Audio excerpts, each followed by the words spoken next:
13 August 1972 Pakistan ki Rawalpindi hairiba sahar asida ahingi matamda yamna kanna akhak arau yauna nong tarame amamba marak aduda mafamduda hauriba ufalsing hai humlame adubu numit adugi nonglei nungsit matamduda Rawalpindi ki prisoner of war haibadi lanfamda farakpa miyoi singi leifam kaisum sang ama leirame mafam asida 1971 gi matamda India ki pilot tarani thoibu lanfa oina puraktuna thamkibani hairiba kaisum sang asi yamna section na haibadi security tight oiba khak natana maikai marida awangwa chekwal taragi fencing nongwai pai Pakistani sifai kayana ngak senduna leiribani aduga India ki pilot thamliba mafam adusu sauraba yotsing na section na khabata natana asawa so amana lolaga thamlibani aduga lanfa India ki pilot sing adubu khongthang kuding senaduna leiribani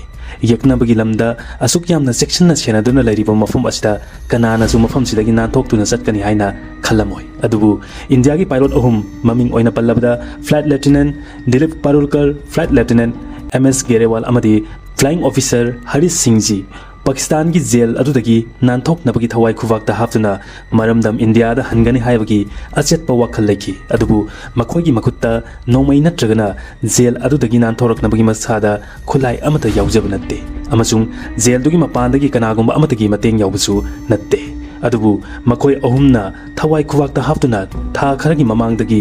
jail adugi faklangi amamba jaga amadagi nanthok naba upai amakanna tawduna lakhibani 13 August 1972 gi nonglei nungsit amadi amamba ahing aduda India ki pilot ahum aduna section na khariba jail dugi inchi tarani pan thab faklang adu thugai duna mapanda leiriba Pakistan ki sifai aduna su uhandana bohan aduna mafam dudagi akoi bagi wall tamna laglame makoi matungda yengbada yamna launu horiba faklang adutani masi Pakistan security gi oina makoi gi ahanba achauba mangjaba amani masi film gi wari na jade masi asengba thokiba wari da yumpham oiba wari ni India ki athauba pilot ahum gi tawba ngamba adugumlaba Pakistan ki high security jail adudagi nanthorak khibaduni madugi matung makoi ahum India leibakta lakwa ngamkhribra natragana ngamkhidabra haibaduni mayamda tahanjariba channel asi Manipuri Wari Taminnasi YouTube channel ne mayamda wari asi lijariba ihakna Hemchandra Soibam hauji wari asi makha sastajaраklage 3 December 1971 gi matamne Pakistan na India da landaraki masina maram oiraga laibak ani haibadi India amadi Pakistan lan gi ungkhatnaba horaki masida kangphal gi lanmi amadi Air Force ki fighter jet yauna lan soknaba horaki India gi lanmi gi post khudingmakta yamna section na Pakistan ga lan thengnarami lanpham aduda Lahore gi mamang thangba sarukta leiba Zafarwal city adugi Wangs Tower haibadi lanmi na defend tawda sinaba adugum laba tawar makhal amani masi gi tawar asina Indian Air Force ki khwaidagi achoba maithiba ama ohenki adum oinamak masi gi tawar asi butukaina bagi thabak thoram kudingmak Adampur West ki 26 squadron ki fighter singda sinarami 10 December ayuk anganbada flight lieutenant Dilip Parulkar na Sukhoi 7 jet ta famduna mission adu gidamak jet adu atiyada paikalami mahak ki target ti Pakistan ki Zafarwal city da leiriba Wangs Tower adubani adubu tower adugi manak naksil lubada anti aircraft gun aduna jet adu da kapsulaktuna jet adu maina horaklami matam aduda flight lieutenant Dilip Parulkar mahak masa kanjanaba amata oiba upai hairabadi parachute ki matengna makhada tarakbaduni adubu mahak na tarakadoriba asi yeknabagi laimaidani Parulkar laimai taraba matamdadi mahak na urami madudi mafam aduda leiramba Pakistani Muslim sing mayam ama chensilaktuna Parulkar gi uniform segaiba amadi masada yawba potchai sing lokthokpa horaki maduda sunatana mangonda yamna kanna fuba saiba horaki matam aduda Parulkar gyan manglami matam aduda Pakistan gi makok thongba leader sing su pau adu taraduna makoina khalami madudi India leibak asi yamna kan sauragani amadi Pakistan gi army officer sing la amdrabdi pilot adu gi thawai fawba manglangani mahak fulan fa oina thamba pamlami madu naplamdrabdi flight lieutenant Dilip Parulkar hatlamba su yai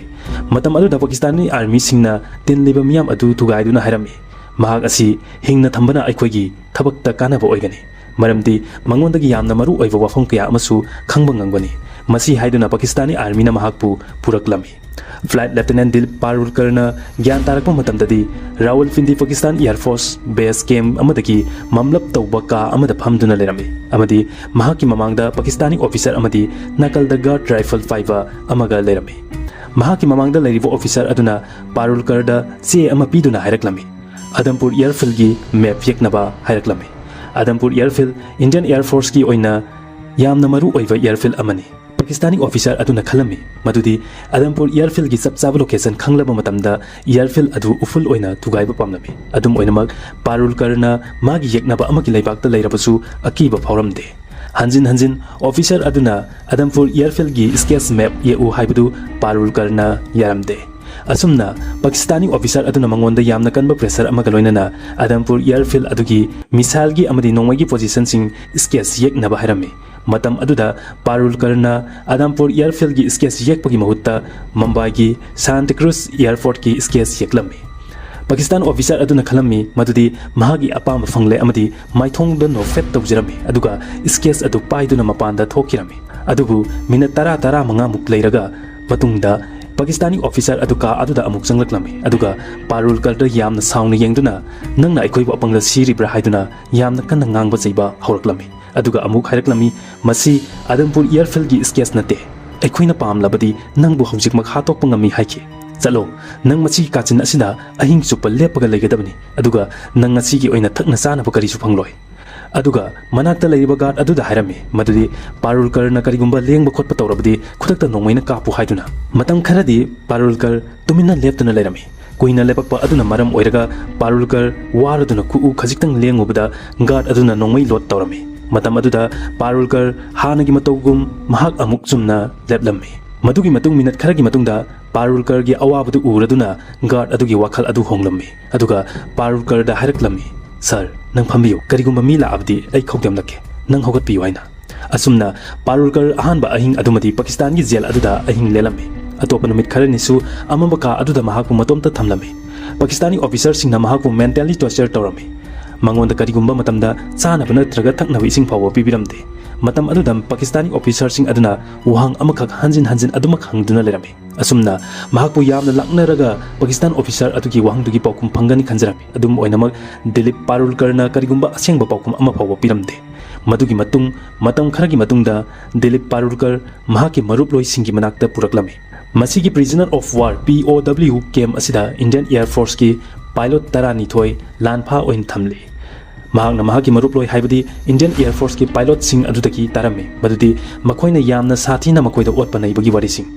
मखोइदुगी मनुंगदा squadron leader Dhirendra Jafa पैराजूटगी तावरकपा मतमदा मख्वांग सुक्लमे अमदी महाकी मख्वांगी असोकदु प्लास्टर तौबगी मथौ तारमे अदुम ओइनमक महाकपुसु अमंबका अदुदा थमदुना टॉर्चर तौदुन थमलमे अमदी करिगुंबा महांगना टॉयलेट चटके हाइरबदी महाकी मसिंदा फिबुन नमदुना चलहली हाइना मखोइगी मनुंगदा फ्लाइट लेफ्टिनेंट MS गेरीवालबुना पाकिस्तानी आर्मी सिंग अदुना फिजिकल टॉर्चर मक्ति तौरमदे अदुबु साइकोलॉजिकल टॉर्चर तौरमी करिगुंबा मतमदा चा थकेरा हंगलमे होय थके हाइना खुमलबसु चा पिरखिबदि लैते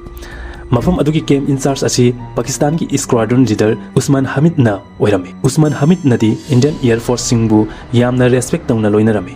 अदुबु अतोप ऑफिसर सिंग अदुदी यामना फटलमदे पाकिस्तान की squadron leader Usman Hamid Indian prisoners of war सिंग अदुदा इसै तानबगिदमक टेप अमा पिरमे अमदी पारुलकर की रिक्वेस्ट तगी एटलास मैप अमसु पिबिरमे मैप अदुना पायलट अहुम अदुगी नानथोकनबगी प्लान की थबक थोरमसिंगदा मतेंग ओइरमे कैम्प इंचार्ज उस्मान हमीद ना 25 दिसंबर 1971 क्रिसमस नुमित अदुदा बंदी सिंगबु चागी अपिकपा पार्टी अमा सिलमे मतम अदुदा पारुलकर अमदी महाकी खोंगलोय सिंग अदुना खंगलमी मदुदी ढाका द पाकिस्तानी आर्मी ना सरेंडर तौरे हाइबदु अदुगा इंडिया ना लान अदु माई पाकले हाइबदु मदुगी पाव अदु ताबदा इंडियन एयर फोर्स की बंदी सिंग अदु यामना हरावरमे असुमना यामना नुंगाइरबा मतम मखोइगी मरक्ता इंडियन एयर फोर्स की senior officer wing commander Bunny कोहेलोना कैम्प इंचार्ज उस्मान हमीद हाइरक्लमे मदुदी अखोइगी लैखिद्रबा लानमिसिंग अदुगिदमक मिनट अनि तुमिना लैबा पामे अदुगा अखोइगी नेशनल एंथेम सक्सगे हाइना मतम अदुदा उस्मान हमीद नसु मखोइना हारिबा वापम अदु यारमे 25 दिसंबर 1971 की नुमिदांग वाइरम अदुदा पाकिस्तान की जेल अदुदा इंडिया की नेशनल एंथेम सखी अमदी मखोई लोइनमक इंडिया न ngamle ताबदा यामना हरावरमे अमदी पाकिस्तानी आर्मी लिसिंग मौद्राउ हुंदोय लानफा ओइना फादुना इंडिया दा थमलेबने मतम अदुदा मखोइना खलमे मखोई सोइदना मफम अदुदगी थोकलकलगनी हाइना अदुबु लेफ्टिनेंट पारुलकर नदी मदु खलमदे महाकना खंगलमी मदुदी लानफासिंग सिन्नाबा हाइबसी कैसु पाकना ओइतोकिरोय हाइना मसीगी थबक असि सही हेना सुचंगलबा हायाय हाइना खनखि करिगुंबा मरक असिदा अमुक हना लान थोकलबदी अमुक हेना अरुबा फिबमदा लाकनी हाइना मरम असिना पारुलकरना मतंग खुदिमक्ता जेल असिदगी नानथोकनबगी प्लान तमक खंदुना लैरमे Dilip Palurkarnasu Ningsinglame Mahaki senior officer sing na sahi ani gi mamangda haikiba wafum karigumba fighter jet paikatpa matamda karigumba jikna balaiba ki lamda lansinduna amadi jail da lairabadi matam khudingmakta mafum adudagi nanthoknabagi wakhal khangadabani haiba maram asina mafum aduda lairiba mahaki miyoising aduda matau karamna nanthoksigge haina wa hudoglami adubu kanana su magi wafumdu thawoiramde madugi ona tainabda pakoina hairaklami India government makoi bu soidana Pakistani lanfa singa sinaragani adu natadana nasana tomta seasonabgi thawuk thoram adu tawganu haibagi matagum hairaklami madudagi Dilip Palurkar makoi ga famduna leiba amadi punba pamlamde mahaki wakhaldadi matam khudingmakta matau karamna jail sidagi nanthokuna satsigi haibagi plan asina oirami numidangi matamni mahaki custody da leiba matamni mahakna toilet chatke haina thoraklami matam aduda Pakistani sipai revolver 5 amana matung inaraklami matam aduda Palurkarna matungda inarakliba sipai adudagi revolver adu munduna nongmaina lanmi aduda namlaga aduga mahak nanthoke khalami adum oinamak Pakistan dadi makhoigi sipai ama sirabasu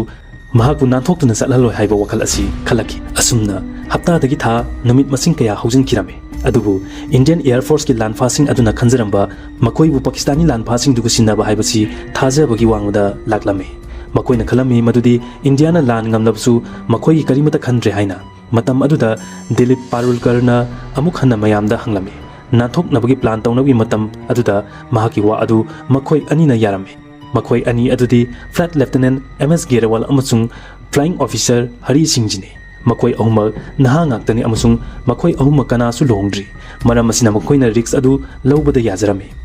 Pakistan jail gi maikai marimak awang basekpal amadi bandi khudimak pusenari ba sifaising aduna mikup nahum singna senaduna leiribani masigi maraksida Hindustani ahum aduna mafum adutagi nanthoknabagi wakhal tawribani makoi ahum na ahanbada Usman Hamid na pirakhiba Atlas Wall Map adugi matengna jail gi akoiba amadi madudagi nanthoknabagi lambi kudimak yenglami wall adu nanthokpaga khara chatlaga main road tadoribani main road adudagi Indo Pakistan border makoina chatlabdi khudong thiba soidana nangani madudi yeknabagi lanmi yamna kungna tabu mafamni maram asina jail dagi thoraklaga makoigi plan asi Pakistan amadi Afghanistan gi lonaba border lomda oina chatpa tarame makoi ahumna karigumba Afghanistan yorabdi yamna line India yoksan mangamlagani haina khanjaki asumna makoina mafam adudagi nanthoknabagi plan khudingmak yatlame adubu ahanbada yamna luribdi jail gi compound gi nanthokuna chatpa aduni makoina nanthoklaga amu guard singduga mayok nabadsu araibadi natte makoina nanthokpa matamda khwaidagi khudong chaba mafam oigadabadi guard masing hanthana taba aduga campus adugi border wall aduga naknana leiba aduni masigi nanthoknabagi khara khudong chagadaba mafam ama hairabadi compound atuda leiriba cell number 4 asina oirami masigi matungda makoi ahumgi mathausi cell number 4 da mafam hongtuna leiba asini adubu jail da leiba makoina mafam hongdok hongjin tawba si araiba thabakti oiramde maduda hongge hairabdi guard singduga yamna luna chana loinaba changi Palurkarna yamna thuna guard singduga afaba mani leinarami aduga makoi ani haibadi MS Gerawal amadi Haris Singhajiga loinana cell number 4 da honglame cell number 4 yamna chawba ka ama oibana maram oiraga makoigi Hindustani pilot Vidyadhar Shankar Chatisu makoiga laiminaba tarame Vidyadhar Shankar Chati di makoigi nanthokpagi mission aduda yawbadi natte adum oinamak mahakna makoi ahumgi plan adudasu adumak mateng tawrame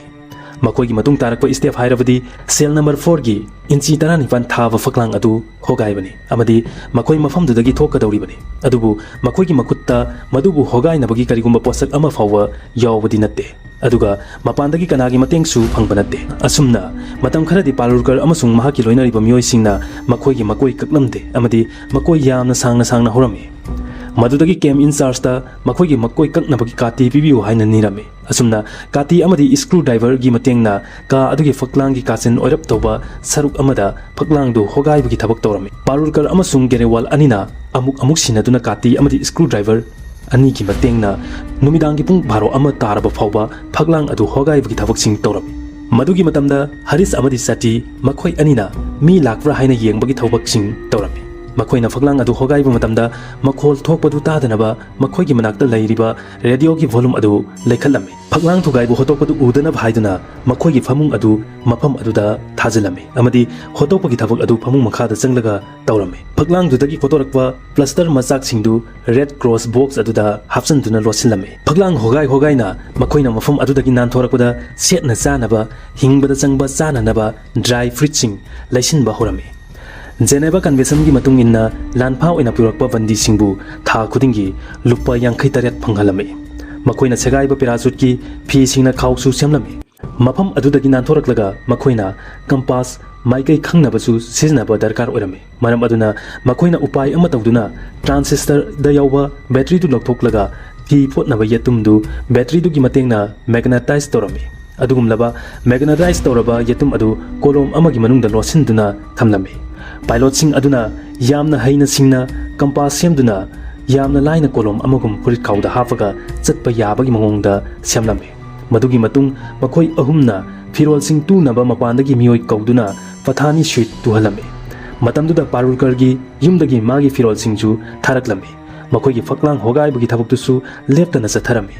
ꯃꯈꯣꯏꯅ ꯀꯥ ꯑꯗꯨꯗ ꯊꯥꯜꯂꯤꯕ bulb ꯑꯗꯨ ꯅꯤꯛꯇꯨꯅ ꯆꯥꯛꯍꯜꯂꯝꯃꯤ ꯑꯃꯗꯤ ꯃꯈꯣꯏꯒꯤ ꯊꯕꯛ ꯊꯧꯔꯝꯁꯤꯡ ꯐꯛꯂꯥꯡ ꯍꯣꯒꯥꯏꯕꯒꯤ ꯊꯕꯛ ꯑꯗꯨ ꯃꯈꯥ ꯆꯠꯊꯔꯝꯃꯤ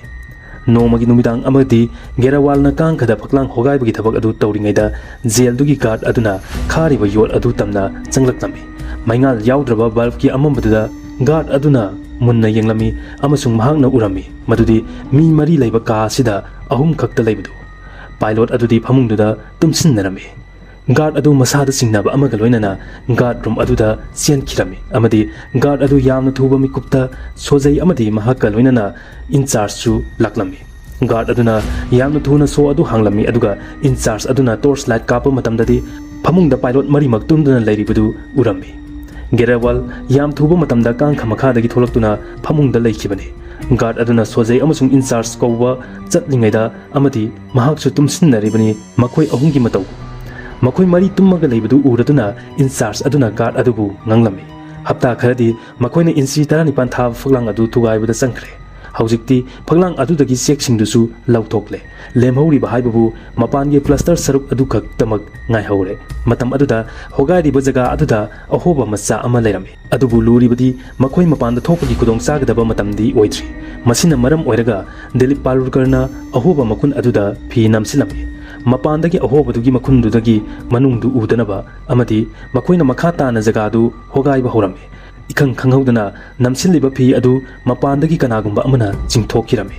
पारुरकर सोर खंगथिंग थिंगी अदुगा महाकी मरुप लोइसिंग अदुदा हाइरक्लम्मे मपानदगी कनागुंबा अमना अहोबदा मेनबा फीदु चिंगथोखरे असी हाइना मतम अदुदा मखोइ मरिमा अकीबना पिक थलम्मे अमदी मखोइना खलम्मे मखोइ नांथोकपगी वखल अदु मंगफाउनररोइ हाइना अमदी खुदक अदुदा पाकिस्तानी ऑफिसर सिंग अदुसु सेल अदुदा सोइदना लाकलगनी हाइना अदुबु मतम ngahak kuiraba fawwa kanasu laklamde मदुदगी पारुलकरना फमुंग मखादा अमुक चंगसिनदुना अहोबा मचा अदुदा येंगलमी अदुगा महंगना उरमी मदुदी हौदोंग अमना फी अदु चिकलगा लेबदु मसिदगी मखोइना खलंबा वाखलसिंग अदु ओनरमे सिफाई कनानासु लाकलगा फी अदु चिंगथोकपा ओइरमद्रे हाइबा असुमना मखोइना फगलांग अदु पुरा होकाइबा लोइरे चेकसिंगदुना हाइफेट नाक्सिलगा थमले हौजिकती मखोइ सेटनबा फिरोल चानबा पोटलम चतखिनबा लंबी खुदिंगमक यातपा लोइसिलकले असुमना मखोइ हौजिकती थोकपगी असेंगबा तांजादुदमक मंगाइरे 13 August 1972 नुमित असिनी मखोइगी मफम अदुदगी नांथोक्तुना चतपा याबगी मतम अदु ओइरमी मरमदी मथंगी नुमित हाइबदी 14 August नुमित असि पाकिस्तान की निंगतम नुमिने पारुलकरना खंगलमी मदुदी गार्डसिंग अदु खरा चेक्सिनदना सोइदना लैगनी हाइना नुमित अदुगी अहिंगदुदा अखाक अराउ याउना अकनबा नोंगलै नुंसित तौरमी अमदी मखोइना थोकपा मतमदसु कनानासु ताररोय अदुगा यामनासु ममलमी असिगुमलबा मतम असिदा सिफाइसिंग अदु उहंदना अमंबगी तांजा अदुदा नांथोकपा हाइबसि ख्वाइदगी खुदोंग चागदबा मतम ओइरमी असुमना flight lieutenant Dilip Palurkar flying officer Hari Singh ji अमदी फ्लाइट लेफ्टिनेंट MS गेरवाल गलोइनना पथानी ड्रेस अदु सेटलगा मखोइगा पुन्ना लेमिनरंबा मरी सुबा पायलट ब्रिड्रागर शंकरबु लेंगोन नरमलगा मखोइ अममम अहोबा फगलांग अदुदगी थोकलक्लमी मतम अदुदा नुंसित यामना कन्ना सिटपना मरम ओइरगा उफुल हौरमी फमुंग थारगा मपानदा ड्यूटी तौरंबा सेंट्री अदु उफुल पाइसिलकपना मरम ओइरगा फमुंग अदु थांजिनदुना चंकिरमी अमसुंग मखोइ अहुम यामना थुना मफम अदुदगी थोलक्लमी asumna yamna cheksinna lakuna makhoi boundary gi wall adu yausilaklami matam adudadi yamna kanna nongchu chutharaklami amadi makhoi ahum haujikti wall dugi mapanda chongthorakle matamduda Hari Singjina yamna kanna ajadi haina harauna lawrami adubu makhoina chatkadawriba lambi asi kilometer chani yankai wat libani Pakistan amasung Afghanistan gi border adu yaunaba makhoi gi ahan ba yaugadawriba mafum asi Peshawar ni asumna nong chotna lakpana makhoi ahum bus station da yaure amadi bus tuda tongduna laklami mathangi ayu pung 6 muktaba matamda makhoi Peshawar yaurami matam aduda makhoi ahum makhoi gi maming sing adu atopa maming tholami maramdi makhoi yeknabagi mukutta natragana atopa misam mioi singna irai laina khangkhidana ba haina Dilip Parulkarna maming Philip Peter MS Gerwalna Amir aduga Hari Singjibuna Heral Jacob Korame Peshawar dagi amu makhoi Jamru chatpa tarame madu chatnabagidama makhoi jangal ama phawrami jangal adu phawtoklaba matung khongna khara chatlaga local bus ama phanglame bus adu mina pik thalame maram aduna makhoi ahum bus ki mathakta phamba tarame bus mathakta tongna lakpana makhoi ayuki pung 9 makhairom tarame matamduda makhoi langdi kotal hairiba lamdu yorame hojik phawda makhoina jail dagi tholakpa pungching asi pung 9 helakle Afghanistan da changnabagidama makhoi Torkham border cross toba tarame mafamdudagi Torkham border asi kilometer 5 tamak ngairabani adubu makhoi Torkham border phawbagi lambidi khanglamde karigumba makhoina kanagumba Pakistani amatada lambidu hanglabadi sungsoi soidana makhoigi maramda singna khagani madugi matung makhoina Torkham border adu map puthoktuna yenglame matamduda makhoina urami madudi Torkham border ga yamna naknana Landi Khana kauba railway station ama amadi makhoina khalami hairiba Landi Khana railway station asi fawraga chatlabadi makhoida khudong thibadagi safagani khana maramaduna makhoina sagi dukan amada sangduna dukan aduda hanglami Landi Khana mafam sidagi kayam lapna leibagi haina makoina hanglibo hangdu tabda mafam duda cha thaktuna famlamba miyoi singna karigumba amagum makoida munna yenglaktami kana amatana Landi Khana karino kadai da leibano khanglamde Landi Khana hariba railway station asi British ki matamda haibadi 1932 gi matamda semkhibani adubu mafam duda leiriba miyoi sing adunadi amukta fawa tadri lam adu pilot officer ahum asina ariba at last map aduna maram oiraga makhoigi aronba adu hena safonglaklabra matam aduda miyoi singduna makhoi ahumda chamamnaba hengalaklami aduga hanglaklami nakhoi ahum kana kanano kadai dagi lakpano aduga kadai da sakadamno Parulkarna khumlaklami aikoi Pakistan Air Force ki officer sing suti da leibane Landi Khana da koiba lakpane matamduda mafamdugi tehsildar gi clerk oiba amasu yaurame mahakna makhoi ahum adu hena singna bok poklami mahakna thoklaklaga hairaklami nakoina hariba lam adu sungle leite 1971 gi Indo Pakistan war tawkhraba matung aduga East Pakistan amati West Pakistan hojikna Bangladesh semkhraba matung Pakistani singna tourist lakpa singbu yamna singnaba mawngda yengduna laklebani asumna makhoigi mawong matawduna cha dukan aduda mathang mi yang khalaklami miyam adugi maraktagi mi amana hairaklami nakhoi Bengali natra Afghanistan da chenkidoira matam aduda makhoi ahum noksinarame matamduda Gerewalna khumlaklami nokpet tawraga kari aikhoibu Bengali haiba Bengali manbrone akhoibu nakhoi gi punsida Bengali masak ukrabro mahaki faukum adu tabada miyoi kharadi asawba fawraklami madudagi asum chawthokiduna mafamdugi tehsildar fawwa laklami jaildagi nanthorakpa pilot ahum aduna tehsildar aduda makhoigi sasinaba wari duliduna thaja hanaba hotnarami adubu tehsildar aduna su makhoigi wa adu thajaba pakna ngamlamde mafamduda lairamba miyoi singdu asawba hengatnaraklami matamduda makhoi ahumna khalami madudi karigumba asawbasina maram oiraga makhoi mayamna makhoi ahumgi thawai laukhigedra haina Dilip Parulkarna makhoida makhal gi sasinaba upai sinaduna hairami makhoi Pakistani Air Force ki airmen sing aikoina leibak sigi I taba makai thabak tawri aduga nakoina aikhoibu asumna tawba nakoina aikoibu thajaba ngamdrabanina hauji aikoigi ADC Usman Hamid ka wari sanabiu Usman Hamid hariba asi Rawalpindi jail gi in charge oikiba Christmas numite India gi lanfasingda party tawkiba nupadani Usman gi maming tabda tehsildar adu mahaki officer satuna Usman Hamid ta call tawi aduga Dilip Parulkar gi maramda wari sarame Parulkar na khanki madude tehsildar aduna makoina hariba wasingdu karisu khangloi haina adubu phone da wari sanariba Usman nadi khangle madudi makhoi ahum jail dagi nanthokduna Landi Kotal da yokre haiba ꯃꯇꯝꯗꯨꯗ ꯎꯁꯃꯥꯟ ꯍꯥꯃꯤꯗꯅ ꯇꯦꯁꯤꯜꯗꯥꯔ ꯑꯗꯨꯗ ꯍꯥꯏꯔꯛꯂꯝꯃꯤ ꯃꯈꯣꯏꯗꯨ ꯑꯩꯈꯣꯏꯒꯤ ꯃꯤꯅꯤ ꯑꯗꯨꯕꯨ ꯃꯈꯣꯏꯅ ꯀꯔꯤꯒꯨꯝꯕ ꯈꯔꯗꯤ ꯇꯧꯔꯦ ꯃꯔꯝ ꯑꯗꯨꯅ ꯑꯩꯈꯣꯏꯒꯤ ꯁꯤꯐꯥꯏꯁꯤꯡ ꯂꯥꯛꯇ꯭ꯔꯤ ꯐꯥꯎꯕꯗꯤ ꯃꯈꯣꯏꯕꯨ ꯅꯪꯒꯤ ꯅꯅꯥꯛꯇ ꯃꯈꯣꯏꯕꯨ ꯀꯔꯤꯁꯨ ꯁꯣꯛꯇꯅ ꯆꯦꯛꯁꯤꯟꯅ ꯊꯝꯕꯤꯔꯝꯃꯨ ꯁꯣꯝꯗꯅ ꯄꯨꯡ 12 ꯔꯣꯝ ꯇꯥꯔꯛꯄ ꯃꯇꯝꯗ ꯔꯥꯋꯜꯄꯤꯟꯗꯤ ꯋꯥꯔ ꯀꯦꯝꯞꯒꯤ ꯁꯦꯜ ꯅꯝꯕꯔ 4ꯗ ꯑꯆꯧꯕ ꯐꯛꯂꯥꯡ ꯍꯣꯒꯥꯏꯕ ꯑꯃ ꯂꯩꯕꯗꯨ ꯄꯥꯀꯤꯁꯇꯥꯅꯤ ꯒꯥꯔꯗꯁꯤꯡꯅ ꯎꯔꯝꯃꯤ ꯑꯗꯨꯒ ꯀꯥ ꯑꯗꯨꯗ ꯃꯤ ꯑꯃꯈꯛ ꯂꯩꯔꯝꯃꯤ ꯑꯗꯨꯒ ꯑꯃꯨꯛꯁꯨ ꯃꯇꯣꯝꯇ ꯂꯩꯍꯧꯕ ꯅꯨꯄꯥ ꯑꯗꯨꯅ ꯇꯥꯔꯝꯃꯤ ꯃꯗꯨꯗꯤ ꯄꯥꯀꯤꯁꯇꯥꯅꯤ ꯒꯥꯔꯗꯁꯤꯡꯅ ꯃꯈꯣꯏ ꯃꯁꯦꯜ ꯋꯥꯔꯤ ꯁꯥꯟꯅꯕꯗꯨ ꯂꯥꯞꯅ ꯂꯦꯝꯍꯧꯔꯤꯕ ꯃꯔꯤꯁꯨꯕ ꯅꯨꯄꯥꯁꯤꯁꯨ ꯅꯣꯡꯃꯩꯅ ꯀꯥꯞꯂꯁꯤ ꯑꯗꯨꯒ ꯍꯥꯏꯔꯁꯤ ꯃꯈꯣꯏ ꯃꯔꯤ ꯆꯦꯟꯊꯣꯛꯈꯤꯕꯅꯤ ꯑꯗꯨꯒ ꯑꯍꯨꯝ ꯑꯃꯅ ꯅꯥꯟꯊꯣꯛꯈ꯭ꯔꯦ ꯑꯃꯗꯤ ꯅꯣꯡꯃꯩꯅ ꯀꯥꯞꯄꯦ ꯍꯥꯏꯅ ꯃꯇꯝꯗꯨꯗ ꯃꯇꯣꯝꯇ ꯂꯩꯍꯧꯕ ꯄꯥꯏꯂꯣꯠ ꯑꯗꯨ ꯍꯧꯒꯠꯇꯨꯅ ꯈꯜꯂꯤ ꯃꯍꯥꯛ ꯁꯣꯏꯗꯅ ꯁꯤꯔꯒꯅꯤ ꯍꯥꯏꯅ ꯑꯗꯨꯒ ꯑꯃꯨꯛꯁꯨ ꯂꯥꯞꯅ ꯇꯥꯔꯛꯏ ꯃꯗꯨꯗꯤ ꯑꯣꯐꯤꯁꯔꯅ ꯈꯪꯈ꯭ꯔꯦ ꯃꯈꯣꯏ ꯃꯤꯑꯣꯏ ꯀꯌꯥ ꯅꯥꯟꯊꯣꯛꯇꯨꯅ ꯆꯦꯟꯈꯤꯕꯅꯣ ꯍꯥꯏꯕꯗꯣ ꯀꯔꯤꯒꯨꯝꯕ ꯑꯩꯈꯣꯏꯅ ꯂꯦꯝꯍꯧꯕ ꯑꯃꯁꯦ ꯍꯥꯠꯂꯕꯗꯤ ꯑꯩꯈꯣꯏꯁꯨ ꯁꯣꯏꯗꯅ ꯈꯨꯗꯣꯡꯊꯤꯕ ꯅꯪꯂꯒꯅꯤ ꯑꯁꯨꯝꯅ ꯃꯇꯝ ꯍꯧꯈ꯭ꯔꯦ ꯖꯦꯜꯗꯒꯤ ꯆꯦꯟꯊꯣꯛꯈꯤꯕ ꯄꯥꯏꯂꯣꯠ ꯑꯍꯨꯝ ꯑꯗꯨ ꯑꯃꯨꯛ ꯍꯟꯅ ꯔꯥꯋꯜꯄꯤꯟꯗꯤ ꯖꯦꯜꯗ ꯄꯨꯔꯛꯂꯝꯃꯤ ꯑꯗꯨꯒ ꯃꯈꯣꯏ ꯅꯨꯃꯤꯠ 30ꯅꯤꯒꯤ ꯁꯣꯂꯤꯇꯔꯤ ꯀꯟꯐꯥꯏꯟꯃꯦꯟꯒꯤ ꯄꯅꯤꯁꯃꯦꯟ ꯇꯧꯔꯝꯃꯤ ꯃꯗꯨꯒꯤ ꯃꯇꯨꯡꯗ ꯔꯥꯋꯜꯄꯤꯟꯗꯤ ꯀꯦꯝꯞꯇ ꯂꯩꯔꯤꯕ ꯏꯟꯗꯤꯌꯥꯒꯤ ꯂꯥꯟꯐꯥ ꯈꯨꯗꯤꯡꯃꯛ ꯐꯦꯁꯂꯥ ꯖꯦꯜꯗ ꯊꯝꯂꯝꯃꯤ ꯃꯐꯝꯗꯨꯗ ꯏꯟꯗꯤꯌꯥꯒꯤ ꯂꯥꯟꯐꯥ ꯑꯣꯏꯅ ꯐꯥꯔꯛꯄ ꯃꯁꯤꯡ 500ꯒꯤ ꯃꯊꯛ ꯑꯣꯏꯅ ꯄ꯭रिꯖꯅꯔꯁ ꯑꯣꯐ ꯋꯥꯔ ꯑꯣꯏꯅ ꯂꯩ ꯃꯁꯤꯒꯤ ꯃꯇꯨꯡ ꯏꯟꯗꯤꯌꯥ ꯒꯣꯔꯃꯦꯟ ꯑꯃꯗꯤ ꯄꯥꯀꯤꯁꯇꯥꯟ ꯒꯣꯔꯃꯦꯟ ꯑꯅꯤꯒꯤ ꯃꯔꯛꯇ ꯄ꯭रिꯖꯅꯔꯁ ꯑꯣꯐ ꯋꯥꯔꯒꯤ ꯑꯦꯛꯁꯆꯦꯟꯖ ꯍꯥꯏꯕꯗꯤ ꯄꯥꯀꯤꯁꯇꯥꯟꯒꯤ ꯂꯥꯟꯃꯤ ꯏꯟꯗꯤꯌꯥꯗ ꯐꯥꯖꯤꯜꯂꯤꯕ ꯑꯗꯨꯒ ꯏꯟꯗꯤꯌꯥꯒꯤ ꯂꯥꯟꯃꯤ ꯄꯥꯀꯤꯁꯇꯥꯟꯅ ꯐꯥꯖꯤꯜꯂꯤꯕ ꯑꯁꯤ ꯑꯣꯟꯊꯣꯛꯅꯕ ꯍꯥꯏꯕꯗ ꯃꯥꯏꯀꯩ ꯑꯅꯤꯒꯤ ꯒꯣꯔꯃꯦꯟꯅ ꯌꯥꯅꯔꯝꯃꯤ ꯑꯁꯨꯝꯅ 1972ꯗ ꯄꯥꯀꯤꯁꯇꯥꯟꯒꯤ ꯄ꯭ꯔꯦꯁꯤꯗꯦꯟꯠ ꯖꯨꯜꯐꯤꯀꯔ ꯑꯂꯤ ꯚꯨꯠꯇꯣꯅ ꯏꯟꯗꯤꯌꯥꯒꯤ ꯂꯥꯟꯐꯥ ꯈꯨꯗꯤꯡꯃꯛ ꯊꯥꯗꯣꯛꯄꯗ ꯌꯥꯔꯝꯃꯤ ꯏꯟꯗꯤꯌꯥꯒꯤ ꯂꯥꯟꯐꯥꯁꯤꯡ ꯑꯗꯨꯅ ꯋꯥꯘꯥ ꯕꯣꯔꯗꯔ ꯂꯥꯟꯊꯣꯛꯇꯨꯅ ꯏꯟꯗꯤꯌꯥꯒꯤ ꯂꯩꯃꯥꯏꯗ ꯈꯣꯡ ꯊꯥꯔꯛꯄꯗ ꯃꯈꯣꯏꯕꯨ ꯑꯣꯛꯅꯕꯒꯤꯗꯃꯛ ꯃꯤꯑꯣꯏ ꯂꯤꯁꯤꯡ ꯀꯌꯥꯅ ꯉꯥꯏꯗꯨꯅ ꯃꯈꯣꯏꯕꯨ ꯂꯦꯡꯒꯣꯟꯅꯗꯨꯅ ꯏꯀꯥꯏ ꯈꯨꯝꯅꯕ ꯎꯠꯂꯝꯃꯤ ꯃꯇꯝꯗꯨꯒꯤ ꯄꯟꯖꯥꯕꯀꯤ ꯃꯨꯈ꯭ꯌ ꯃꯟꯇ꯭ꯔꯤ ꯖꯥꯅꯤ ꯖꯦꯜ ꯁꯤꯡ ꯃꯍꯥꯛ ꯃꯁꯥꯁꯨ ꯑꯣꯛꯄꯒꯤ ꯊꯧꯔꯝ ꯑꯗꯨꯗ ꯌꯥꯎꯔꯝꯃꯤ ꯃꯐꯝ ꯑꯗꯨꯗꯒꯤ ꯀꯤꯂꯣꯃꯤꯇꯔ 12 ꯂꯥꯞꯅ ꯑꯃ꯭ꯔꯤꯠꯁꯔꯒꯤ ꯂꯝꯕꯤꯗ ꯂꯩ ꯀꯌꯥ ꯆꯥꯏꯗꯨꯅ ꯑꯣꯛꯄꯒꯤ ꯊꯧꯔꯝ ꯑꯗꯨ ꯃꯤꯌꯥꯝꯅ ꯄꯥꯡꯊꯣꯛꯂꯝꯃꯤ ꯃꯤꯌꯥꯝꯁꯤꯡ ꯑꯗꯨ ꯎꯕꯗ ꯏꯟꯗꯤꯌꯥꯒꯤ ꯂꯥꯟꯐꯥ ꯑꯣꯏꯅ ꯂꯩꯔꯨꯔꯕ ꯁꯤꯐꯥꯏꯁꯤꯡ ꯑꯗꯨ ꯃꯃꯤꯠꯇꯒꯤ ꯃꯄꯤ ꯇꯥꯅ ꯃꯣꯃꯣꯟ ꯅꯣꯛꯆꯔꯝꯃꯤ ꯃꯗꯨꯒꯤ ꯃꯇꯨꯡ ꯗꯦꯜꯂꯤꯒꯤ ꯔꯥꯝꯂꯤꯂꯥ ꯃꯩꯗꯥꯟꯗ ꯃꯈꯣꯏꯕꯨ ꯑꯣꯛꯄꯒꯤ ꯊꯧꯔꯝ ꯑꯃꯗꯤ ꯏꯀꯥꯏ ꯈꯨꯝꯅꯕ ꯎꯠꯈꯤ ꯊꯥ ꯈꯔꯒꯤ ꯃꯇꯨꯡꯗ ꯐ꯭ꯂꯥꯏꯠ ꯂꯦꯐꯇꯤꯅꯦꯟꯠ ꯗꯤꯂꯤꯞ ꯄꯥꯔꯨꯔꯀꯔꯅ ꯏꯟꯗꯤꯌꯟ ꯏꯌꯔ ꯐꯣꯔꯁꯀꯤ ꯆꯤꯐ ꯄꯤ.ꯁꯤ. ꯂꯥꯜꯗ ꯒꯤꯐꯠ ꯑꯣꯏꯅ ꯐꯥꯎꯟꯇꯦꯟ ꯑꯃ ꯄꯤꯔꯝꯃꯤ ꯃꯇꯝꯗꯨꯗ ꯏꯌꯔ ꯐꯣꯔꯁ ꯆꯤꯐ ꯄꯤ.ꯁꯤ. ꯂꯥꯜꯅ ꯀꯣꯂꯣꯝ ꯑꯗꯨ ꯍꯥꯡꯗꯣꯛꯇꯨꯅ ꯌꯦꯡꯂꯨꯕꯗꯗꯤ ꯀꯝꯄꯥꯁ ꯑꯣꯏꯔꯝꯃꯤ ꯃꯈꯣꯏꯅ ꯅꯥꯟꯊꯣꯛꯅꯕ ꯍꯣꯠꯅꯕꯗ ꯁꯤꯖꯤꯟꯅꯈꯤꯕ ꯃꯈꯣꯏ ꯃꯌꯥꯝꯅ ꯌꯦꯇꯨꯝꯅ ꯁꯦꯝꯈꯤꯕ ꯑꯗꯨꯒꯨꯝꯂꯕ ꯀꯝꯄꯥꯁ ꯑꯗꯨ ꯑꯁꯨꯝꯅ ꯊꯥ 5ꯒꯤ ꯃꯇꯨꯡꯗ ꯗꯤꯂꯤꯞ ꯄꯥꯔꯨꯔꯀꯔ ꯃꯍꯥꯛꯀꯤ ꯃꯃꯥ ꯃꯄꯥꯅ ꯂꯨꯍꯣꯡꯕꯤꯔꯝꯃꯤ ꯃꯇꯝꯗꯨꯗ ꯄꯥꯀꯤꯁꯇꯥꯅꯤ ꯖꯦꯜꯗꯒꯤ ꯁ꯭ꯀ꯭ꯋꯥꯗ꯭ꯔꯟ ꯂꯤꯗꯔ A.V. ꯀꯥꯃꯥꯠꯅ ꯇꯦꯂꯤꯒ꯭ꯔꯥꯝ ꯊꯥꯔꯛꯂꯝꯃꯤ ꯑꯗꯨꯒ ꯑꯁꯨꯝꯅ ꯏꯔꯛꯏ ꯅꯣ escape from this sweet captivity ꯃꯇꯥꯡ ꯑꯁꯤꯗ ꯋꯥꯔꯤ ꯑꯁꯤ ꯂꯣꯏꯁꯤꯟꯖꯔꯦ ꯋꯥꯔꯤ ꯑꯁꯤ ꯄꯥꯊꯣꯛꯆꯕ ꯃꯇꯝꯗ ꯁꯣꯏꯈꯤ ꯂꯥꯟꯈꯤꯕ ꯌꯥꯎꯔꯕꯁꯨ ꯇꯥꯕꯤꯔꯤꯕ ꯈꯨꯗꯤꯡꯃꯛꯅ ꯉꯥꯛꯄꯤꯌꯨ ꯍꯥꯏꯖꯕꯒ ꯂꯣꯏꯅꯅ ꯍꯦꯝꯆꯟꯗ꯭ꯔ ꯁꯣꯏꯕꯝꯅ ꯑꯃꯨꯛ ꯍꯟꯅ ꯏꯀꯣꯡꯅꯧꯅ ꯈꯨꯔꯨꯝꯖꯔꯤ